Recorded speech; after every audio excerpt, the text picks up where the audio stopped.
When it comes to animation, Disney is king. But I feel like there are certain animations that often go unrecognised as being absolutely incredible because they're not done by Disney. Disney is obviously a massive fandom, whereas we also have DreamWorks films, and obviously the DreamWorks fandom is not very big. I don't even know if there is such a thing as a DreamWorks fandom, but as somebody who particularly loves one certain DreamWorks film, I thought it was about time that I did my top 5 DreamWorks film, or top 5 DreamWorks films. That's quite a mouthful. So I'm going to go with these in reverse order. I feel like my number one choice will be a lot of people's number one choices, but do let me know in the comments which your top 5 DreamWorks films are. I'm going to start with one that I love because of the nostalgia, and this is rivaled by a Disney film. This is Antz. This was out roughly the same time as A Bug's Life. So there's a little bit of competition going on there. But to me, Antz visually looks amazing. They've created a wonderful story out of something as basic as an ant.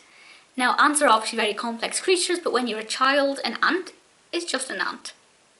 They don't appear to be very exciting, but this film makes a whole world out of them, and when I see images from ants, just all of these memories come flooding back.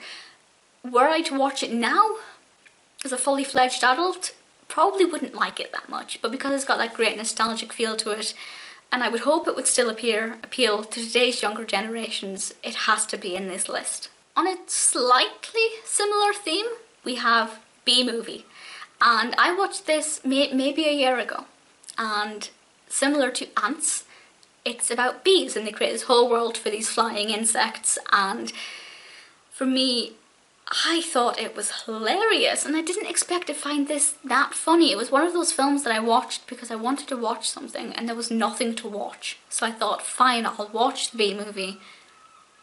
I thought it was incredible. It is so sweet. There's so much charisma in the characters, and it's not enough to make me like bees. I'm very scared of bees, even though I know that they don't sting unless they're in danger and that they're only hurting themselves, not you. But I don't like bees. I'm very scared of bees. But this I thought was gorgeous and cute and fluffy, and I would watch it again. With my third choice, I feel like I'm a little bit biased, but I also do feel like it deserves a place here. Wallace and Gromit, Curse of the Were-Rabbit. Now I think the only reason that I saw this film is because Helena Bonham Carter voices Lady Tottington. And if you don't know that, I'm slightly madly obsessed in love with HBC.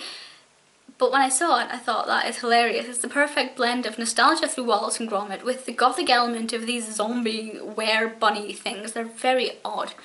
And it's very dark, but very funny. And I think it's something that adults and children alike can get something out of it. And it definitely deserves a place here. Last but not least is actually one of the films that prompted me to do this list, because I only watched this for the first time last month. It's Madagascar. I cannot believe how incredible this film is. Everybody has said it's amazing, and I was like, yeah, alright, whatever. Wow!